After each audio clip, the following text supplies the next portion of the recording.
राम राम सभी को। तो जैसा कि आजकल मेरे से लोग जो जुड़ रहे हैं वो हमारे से पूछते हैं कि सर एग्जाम फियर और एग्जाम एंजाइटी बहुत बनी रह रही है, जैसा कि अभी उनका एग्जाम मार्च में आने वाला है, 10th 12th बोर्ड एग्जाम्स, यहाँ तक कि 7वीं 8वीं 9वीं सबका एग्जाम्स है और अप्रैल मई में कुछ लोगों का कॉम्पिटिटिव एग्जाम्स है।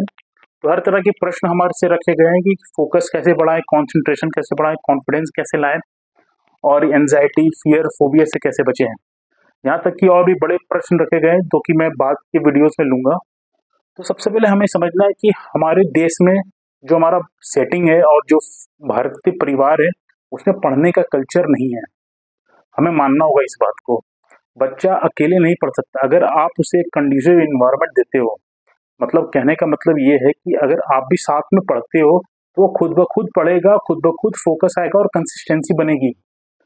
तो दोस्त, जो आप ये समय बिता देते हो फोन पे, टीवी पे, फालतू की न्यूज देख के, एक फिक्स समय होना बहुत जरूरी है पढ़ाई करने के लिए। आप कोचिंग में भेज देते हो पर आपको पता भी नहीं कि क्या वो कितना पढ़ रहा है, उसके बाद भी उसके रिजल्ट्स नहीं आते हैं। अगर एक छोटा सा एक्शन आप लेते हैं घर में, आपके रूटीन में, अगर आप मम्मी पापा हैं, बच्चे हैं, तो एक समय फिक्स कर दीजिए जिसमें आप 6 से 8 आप सब पढ़ेंगे। उस समय आप ना टीवी देखेंगे ना कोई गैजेट चलाएंगे। अगर उस समय आपको कोई फोन आता है, मैसेज आते हैं, तो आप उसे बोल सकते हैं कि ये हमारा स्टडी टाइम है। तो अगर इस कल्चर को आप लाएंगे तो मैं आपको लिख के देता हूँ कि आने वाले एग्जाम में आपका बच्चा बेहतरीन करेगा। वो अगर एवरेज है तो वो सुपर सुपर करेगा, अगर एवरेज से भी नीचे भी तो अबव एवरेज करेगा। क्योंकि क्योंकि ये बातें जो हम आपको बता रहे हैं ये बहुत रिसर्च वे में बता रहे हैं। जैसे कि जो आचार्य प्रशांत को भी हम लोग फॉलो करते हैं, तो वो आईआईटी से, आईएम से और सिविल सर्विस सब कर रखे हैं उन्होंने। और उन्होंने जो बताया कि उनके घर में ही पढ़ने का माहौल था। और भी लोगों का हमने लाइफ का केस स्टडी उठा के देखा तो उनके घर में पढ़ने का माहौल था। लोग हेल्दी डिस्कशन करते थे, पढ़ाई करते थे।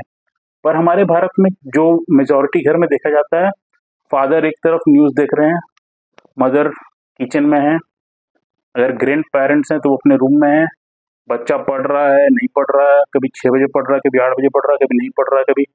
तो आपको समझना होगा कि एक फिक्स रूटीन अगर आपने तय कर दिया अपने बच्चे के लिए तो वो बहुत वंडर करेगा। अगर आप साथ में पढ़ते हैं और पुश करते हैं एक दूसरे को। और पढ़ने से मेरा मतलब क्या है, अगर आप जेंट्स हैं तो आप अपने फील्ड के रिलेटेड पढ़ सकते हैं, कोई ग्रोथ रिलेटेड बुक्स पढ़ सकते हैं। ये मैंने शोपीस के लिए नहीं लगा रखा है, ये मैं हम पढ़ते हैं इसे। और अगर आप लेडीज हैं तो आप तब भी आप ग्रोथ के रिलेटेड या अपने प्रोफेशन के रिलेटेड पढ़ना शुरू कर सकते हैं। पहले हैबिट तो डालिए पढ़ने का। और अगर आपको कोई चैलेंज आ रहा है इस बारे में तो आप हमसे कांटेक्ट कर सकते हैं, हमारी टीम से कांटेक्ट कर सकते हैं। चुटकी में हम आपकी सॉल्यूशन आपको बता देंगे कि कैसे रूटीन फिक्स करते हैं।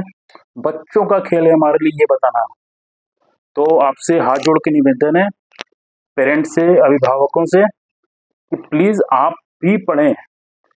आप पढ़ेंगे, बच्चा खुद ब खुद पढ़ेगा और ये हैबिट बिल्ड होगी। कंसिस्टेंसी, फोकस, कॉन्फिडेंस अपने आप आ जाएगा। और अगर कोई सवाल हो तो आप मुझसे पूछ सकते हैं। अब धन्यवाद।